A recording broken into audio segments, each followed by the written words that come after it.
Šta je to narcisoidni poremećaj ličnosti? Možemo da kažemo da to spada u poremećaje ličnosti koji ne mogu da se karakterišu kao čista psihijatrijska bolest, recimo da budu ravni depresije ili šizofrenije, ali mogu psihijatrijski da se tumače. Zašto to nije čista psihijatrijska bolest? Zbog toga što je to više jedan šablon ponašanja i životno uverenje. I ima više uzroka. Mogu biti psihološke prirode, odnosno socijalne u periodu odrastanja, mogu biti genetske i neurobiološke. Neurobiološke to znači da neki deo mozga drugačije funkcioniše nego kod normalnih ljudi, pogotovo amigdala. To je jedan deo mozga koji je zadužen za određene funkcije i on deluje kod narcisa na drugačiji način radi nego kod, da kažemo, normalnih ljudi. Genetski faktori takođe mogu da utiču. Ako je neko od predaka imao izrazite narcističke sklonosti, to može da se prenese i na potomke u nekoj meri. Ali jedan od najjačih uzroka je u stvari psihološke prirode, odnosno sociološke zavisnosti u kakvom okruženju je dete odrastalo. Znači sve se to dešava u nekom infantilnom periodu kad je neko bio nezaštićen, osetljiv, jer taj dečiji infantilni period je ključan za razvoj pojedinca i pratit će ga kroz čitav život. U kojim to uslovima je budući narcis odrastao i koje su to komponente koje su uticale da on postane narcis? Tu su dva ekstrema. Ili je bio izrazito zanemarivan od strane roditelja, staratelja i okoline, znači nije dobio potrebnu pažnju, nije dobio potrebnu validaciju da bi mogao da normalno se raste i razvija se kao ličnost u toj svojoj okolini. Drugi razlog, na suprotnom kraju, drugi uzrok je preterana hvala, preterano hvaljenje od strane roditelja. Tu roditelji često greše jer oni žele da isprave neke svoje frustracije koje imaju, koje ih prate kroz čitav život i onda preko deteta žele sve to da kompenzuju i da nadograde, pošto je dete na neki način njihov produžetak. Ako je dete primalo suviše veliku validaciju, naviklo je na taj obrazac ponašanja. Znači ako je neko dete stalno hvalio da je najbolje, najlepše, to obično majke rade,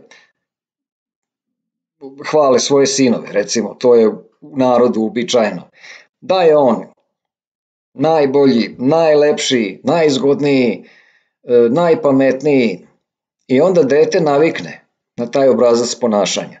Dete jednostavno navikne da je ono superiorno u odnosu na svoje vršnjake. I onda kad se malo odvoji kasnije od majke i od tih uslova gde ga stalno pohvaljuju, kad se suoči sa, da kažem, sa surovom realnošću, da nije ni najbolji, ni najpametniji, ni najlepši, da u ovom surovom i velikom svetu ima mnogo konkurencije i kad vidi da uopšte nije ni u gornjoj polovini po kvalitetu, tu doživljava teško razočaranje.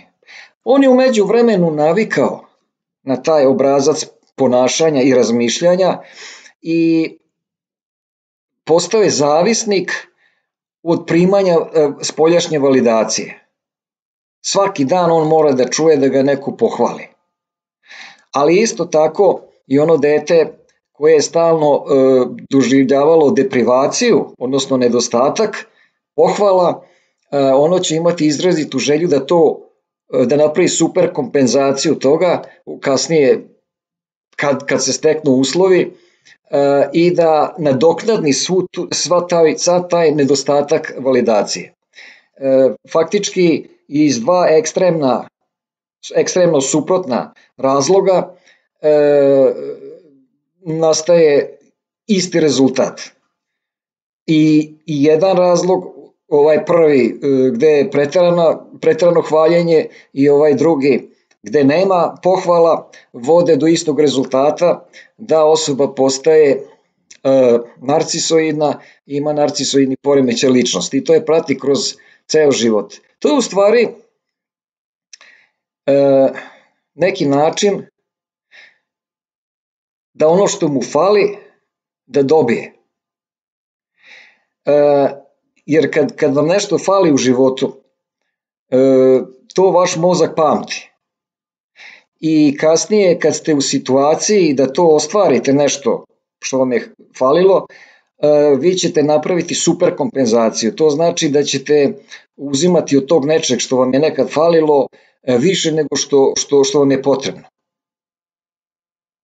Jer mozak računa za onaj deo kad nije imao, kad je bio nedostatak, sad kad uzmete ogromnu količinu nečega, onda će ono da se izniveliše iz prošlosti. Tako da narcis je uvek u toj večitoj trci za pohvalama i validacijama. Tu se koriste razne metode, kao na primjer refleksija. To znači da on ne može sam sebe da pohvali, nego mu treba pohvala sa strane, a to je refleksija. To je kao kad se gledamo u ogledalu. Mi ne možemo sami sebe da vidimo bez ogledala. Znači treba nam neka površina od koje će se odbijati naša refleksija, naš lik. Tako, refleksija u psihologiji znači da naš lik, izgled, ponašanje se reflektuju u očima drugih ljudi i u njihovim reakcijama na nas kao ličnost. U principu, narcis je iznutra prazan. On nije izgradio sebe kao ličnost na nekim zdravim osnovama, na zdravim temeljima. On je, kao što rekoh, u večitoj trci za validacijom i on stalno radi nešto ne bi li se, ajde da kažemo, dodvorio i impresionirao druge ljude. I tu koristi raznorazne tehnike. Prikazuje sebe u nekom grandioznom svetlu. On u stvari o sebi ima grandiozno mišljenje. I onda to projektuje na druge ljude, projektuje na okolinu.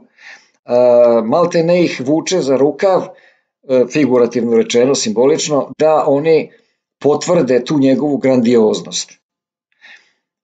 On se sviđa sam sebi, on ubeđuje, čak i ako po izgledu i nije baš toliko lep da bi ga svi hvalili, on sebe ubeđuje da jeste. Ili nalazi neke ljude iz okoline koje on pokušava da ubedi da kažu da on jeste najbolji, najlepši, najpametniji.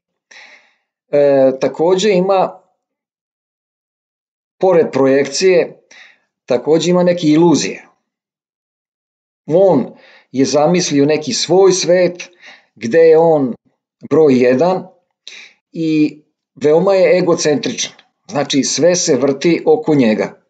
U principu ljudi i jesu egocentrični, većina ljudi. Retko ko nije egocentričan. Dobro, to je priroda i napravila tako da bi ljudi opstali. Jer ako nismo egocentrični, barem u nekoj meri, propašćemo.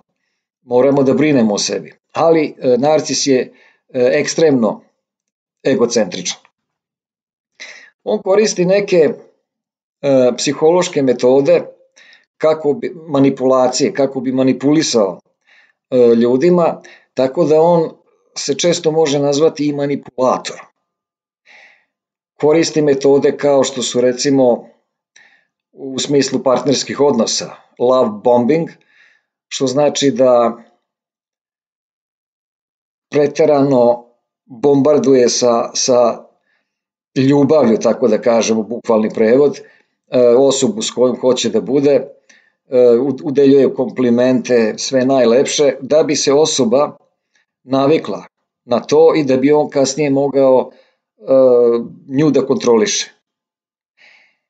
Kasnije u toj vezi, ako nije zadovoljan odzivom tog njegovog partnera ili partnerke, onda će pokušati sa drugim tehnikama manipulacije.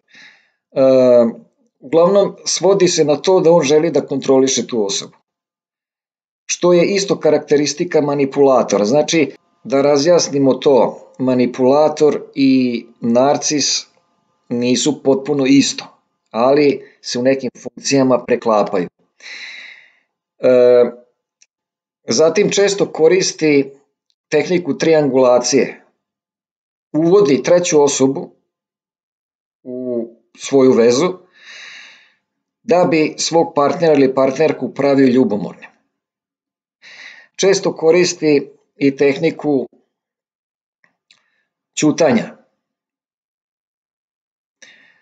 To znači da voli da se duri i kroz tu pasivnu agresiju, to je pasivna agresija. On je stalno nešto uvređen ako nije dobio dovoljnu količinu validacije, i onda jednostavno ćuti. I ta tehnika je prilično uspešna kod mnogih ljudi. Neko bi se radije svađao sa vama nego da vi ćutite recimo nekoliko dana ili čak i možda par nedelja. To je prilično opterećujuće za mozak, pogotovo ako ste stalno sa tom osobom. Neko će pomisliti da tu ima dosta i psihopatoloških karakteristika i bit ćete u pravu. Psihopata i narcis takođe nisu potpuno isto, ali se takođe preklapaju, kao i manipulator. Jedino što ima nekih razlika, recimo psihopata, on nema ama baš nikakvu emociju, a narcis ponekad ima. Zatim, psihopata je spreman da ide do kraja, pa čak i fizički da se obračunava sa nekim, a narcis on je samo verbalno agresivan, uglavnom. Što ne znači da nekad može da eskalira i na neki viši nivo. Zatim, psihopata, on nema nikakve emocije prema drugima i hladno ih posmatra, potpuno hladno i samo želi da ih iskoristi. Dok narcis nekada pokazuje neke emocije.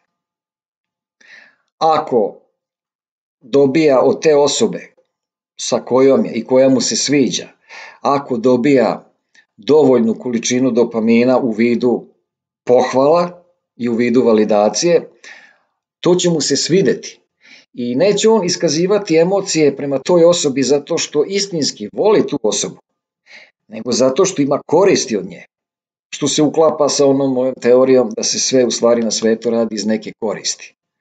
Napravio sam dosta videa o tome, pa možete pogledati na mom YouTube kanalu. Tako da, narcis je jedna, da kažemo, dosta kompleksna osoba koja oscilira, njegov ego oscilira između grandioznosti, uzvišene grandioznosti, pa do ambisa i očaja. Zato što je on u stvari iznutra prazan, njegov ego nije koherentan, nije celovit, nije homogen, nije čvrst. Njegov ego je jako osetljiv i ekstremno je osetljiv na kritike. Znači, narcis ne podnosi kritike uopšte. Vidite, tu je razlika između psihopata i narcisa. Psihopata može i da primi kritike i da se ne uzbuđuje oko njih, zato što ima svoj cilj i na to vrlo, vrlo hladno gleda bez emocija i zato ga to ne pogađa. Zato je tu psihopata u prednosti. Dok narcis, on ima neke emocije, doduše na nekom niskom nivou, ali te emocije postoje, ali ne u smislu da on voli druge ljude, nego da on voli sebe i kroz te emocije on mora da uzvrati neke emocije da bi dobio emocije. Znači on očekuje da ako da x količinu x emocija, očekuje 5 puta više emocija da mu budu vraćene. Znači to mu je kao neko investiranje emocija sa očekivanjem da mu se petostruko vrati. I zato on nekad pokazuje emocije. Vrlo je teško sa narcisom živeti, pošto je on u stvari slab iznutra. I te njegove slabosti on pokušava da prikrije raznoraznim manipulacijama, koje sam već pomenuo u ovom videu. To su razne tehnike, manipulacije i nekada on ni ne radi njih svesno. To mu samo dođe. To je njegov mehanizam odbrane. On se jednostavno osjeća loše u određenom trenutku, zato što je možda razotkriven, zato što se pokazala ta njegova unutrašnja praznina i on mora da se zaštiti. To je njegov mehanizam odbrane i zaštite. I onda on koristi te manipulativne tehnike. Recimo, nekomu nešto kaže i pritera ga uza zid činjenicama. On retko kad da će priznati da je to istina. On će da uvede treću osobu, da pomene treću osobu, pa kaže eto kako ta osoba, ne znam, to, ovo, ono, vadit će se na nekog trećeg. Zatim će da vas optuži za nešto. Reći će, izmislit će nešto, smislit će, ili će reći recimo, jeste, nisi ti nešto meni mnogo uradila, ali sećaš se one sitnice pre ne znam koliko godina, a vi kažete pa to je sitnica, a on kaže jeste, ali sam ja osjetljiviji nego ti. Znači smišljat će on stalno neka opravdanja i razloge i teško ćete izaći s njim na kraj. To je večita borba zato što je on u stvari, ajde da kažemo, nećemo reći bolesnik, ali ima jedno neobičajeno nestabilno ponašanje. Kao što sam rekao, njegov mozak, njegov ego stalno oscilira od te grandioznosti do očaja da ne upadne u ambis sopstvene praznine. Eto toliko ukratko. O narcisu moglo bi tu da se priča satima, ali toliko za ovaj video. Ukoliko vi živite sa narcisom ili imate posla sa njim i ne znate kako da se nosite sa tim problemom, trebaju vam podrška i saveti, ili uopšte ako imate bilo kakve druge probleme u smislu problemi u partnerskim odnosima, možete me kontaktirati u privatne poruke ili na telefon u opisu profila i možete zakazati privatne online konsultacije. Konsultacije su pristupačne, naravno nisu besplatne, ali u konsultacijama dobijate to da vas ja pažljivo saslušam, detaljno mi iznesete vaš problem,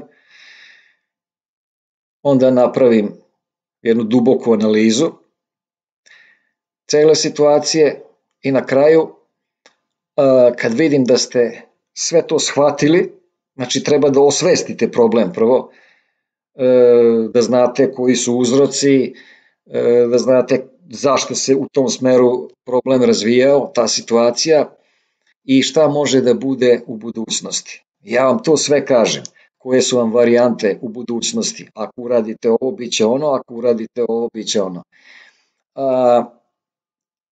I na kraju vam dam konkretne i precizne i jasne savete šta da uradite da bi problem ili trajno rešili ili prevazišli. da vam jednostavno ne bude bitan. Ali nekad, ako se nisu stekli uslovi, možda ne možete u tom trenutku da rešite taj problem generalno, pa onda postoje neka međurešenja. Onda bih vam dao savet i za ta međurešenja. A na vama bi bilo kasnije, kad završimo taj jedan duži razgovor koji traje od 2 sata pa naviše, u principu traje jedno uobičajeno oko 3 sata, ali neretko bude i po 5-6 sati. I taj razgovor se obavi odjednom. I retko kada je potrebno za novim razgovorom. Naravno, imat ćete moju podršku, uvek možete nešto kratko da me pitate putem poruka, ali u principu taj jedan duži razgovor je sasvim dovoljan da vam sve bude jasno i da znate šta treba da preduzmete. Ali isto tako treba da znate da znanje nečega nije dovoljno, nego je potrebno da imate snagu da to o čemu pričamo u razgovoru i primenite na delu. I onda možete rešiti svoj problem. Znači, vi sami morate rešiti svoj problem, a ja sam samo tu da vam pomognem da to uradite mnogo lakše, brže i bezbolnije. Eto toliko u ovom videu, pa vidimo se uskoro. Prijatno.